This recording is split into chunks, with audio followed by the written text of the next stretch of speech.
Oke, assalamualaikum warahmatullahi wabarakatuh. Kembali lagi dengan saya ya. Jadi di kuliah daring ini adalah kuliah YouTube ya.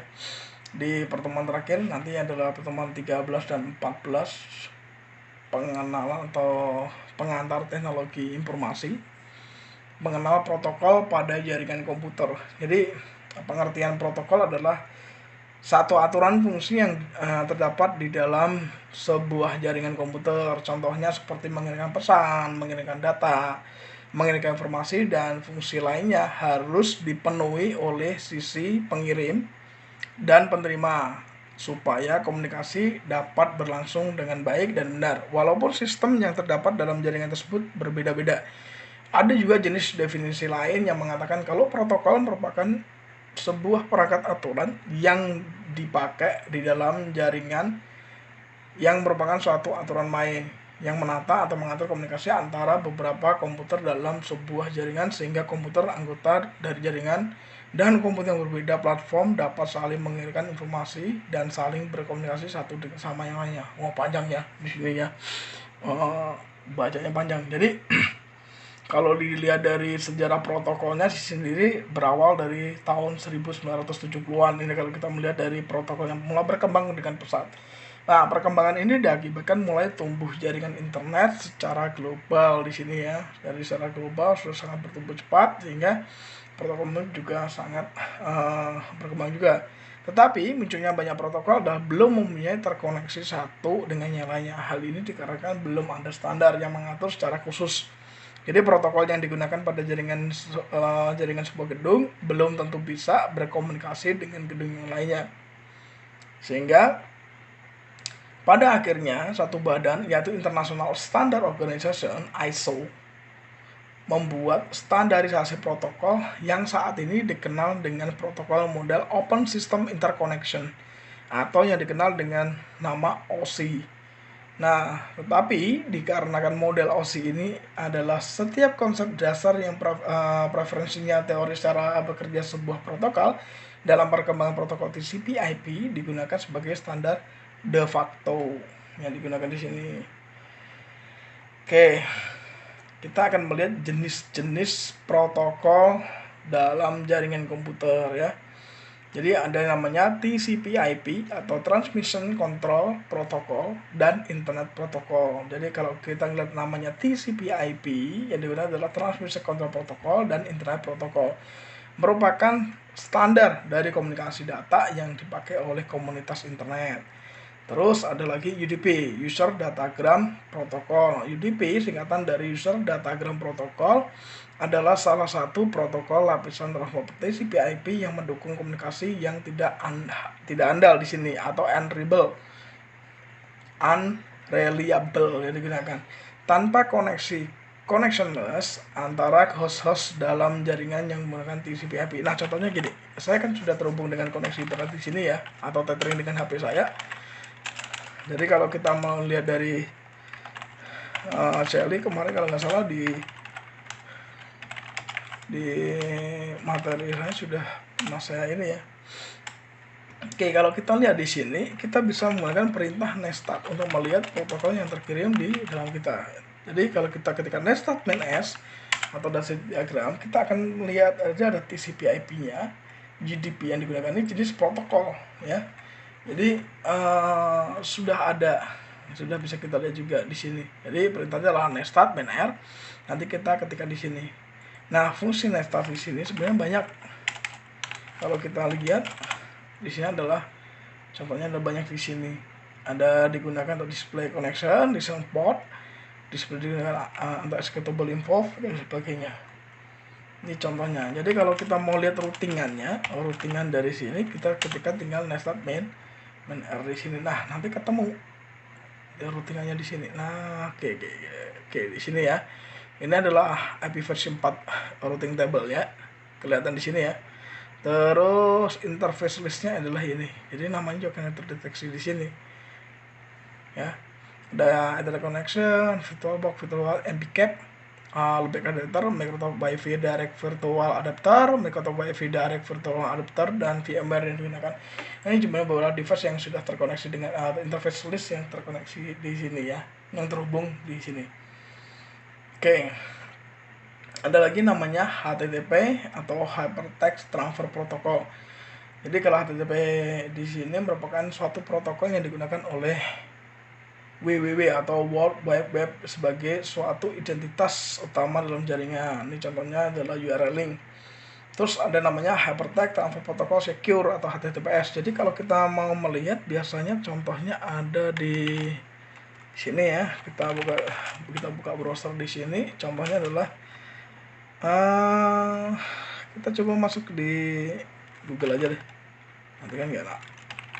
Contoh yang sana di Google di sini. Jadi ini adalah model HTTPS di sini, adalah connection secure ya. Ini contoh yang menggunakan HTTPS. Nah, yang tidak menggunakan HTTPS nanti bisa dicari sendiri ya, tidak menggunakan HTTPS. Terus ada lagi namanya domain di sini ya, domain name server atau DNS. Terus SMTP, Simple Mail Transfer Protocol, POP3, Post Office Protocol digunakan untuk mail server ya di sini ya, dua ini. Terus ada lagi IMAP, Internet Access Protocol sama yang masih digunakan untuk mail server digunakan. Terus ada FTP, kalau suka nanti bikin web ada FTP File Transfer Protocol. Tapi sekarang telnet sudah tidak dibuka di sini. FTP atau protokol transfer control protokol utamanya sering diaplikasikan untuk komunikasi data antara klien dan server. Terus ada lagi namanya Secure Shell atau SSH. Jadi adalah protokol jaringan yang memungkinkan pertukaran data secara aman antara dua komputer di sini. Ini contoh untuk Secure Shell atau SSH digunakan. Nah, ini telnet tadi yang sempat saya tadi adalah telecommunication network. Ini sudah tidak dipakai karena apa? Tidak aman di sini ya.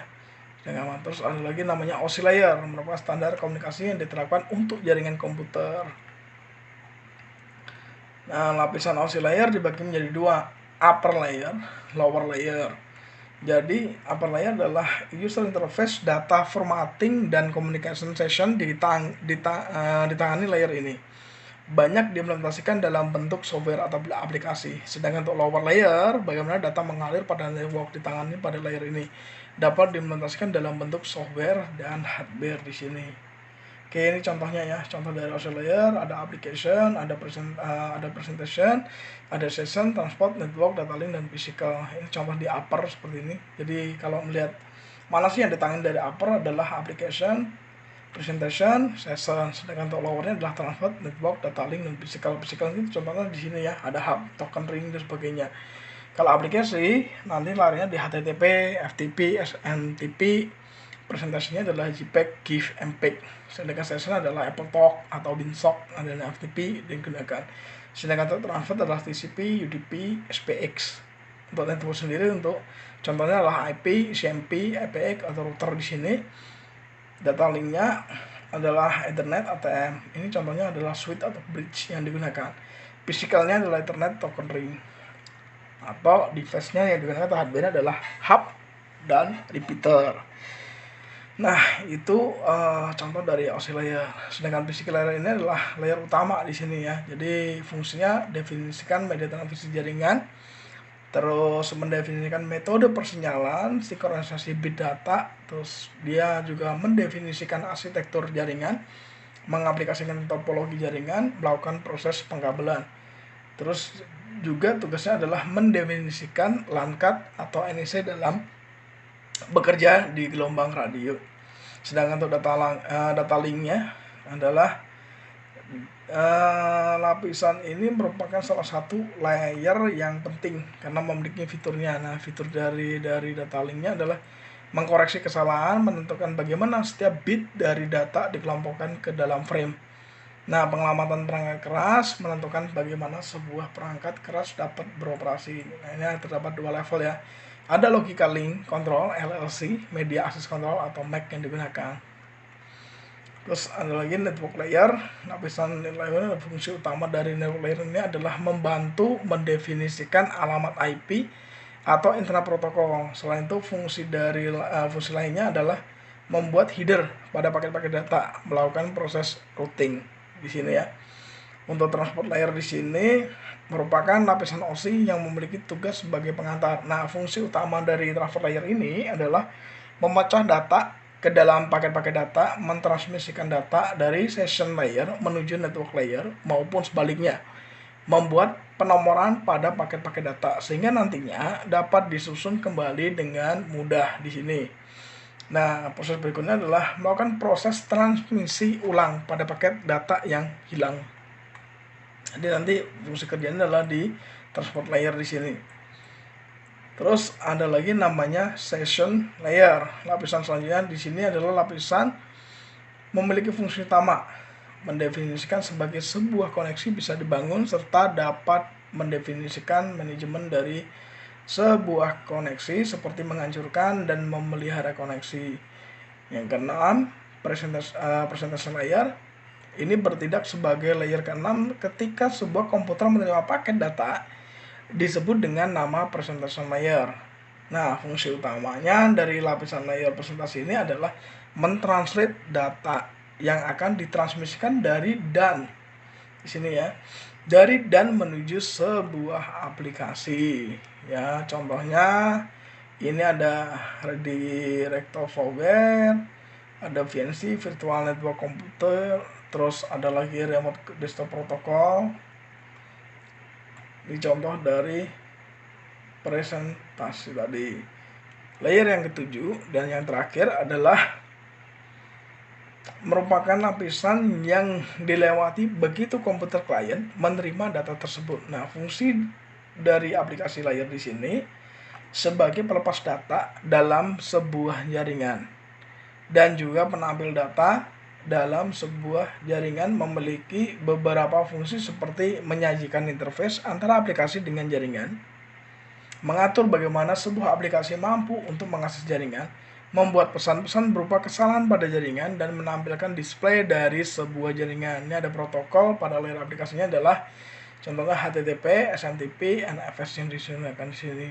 Ini bukan Need for Speed ya digunakannya. Ini contoh dari protokol. Jadi sebenarnya kalau kita kenal dengan, kita pernah install WhatsApp sih sebenarnya sudah ada ya di sini ya. Jadi ada beberapa protokolnya ya. Ini udah lama nggak pernah saya gunakan. Jadi bisa dilihat di sini. Ini contohnya, atau menu help kalau bingung ya, manual page. Manual page-nya seperti apa? Kalau saya biasanya makainya expression di sini. Saya klik di expression-nya, kalau bingung ini sudah ada. Jadi sebenarnya perintah-perintahnya sudah ada, tinggal dicari. Oke. Cukup sekian untuk materi tentang protokol jaringan. Semoga bermanfaat dan sehat selalu. Assalamualaikum warahmatullahi wabarakatuh.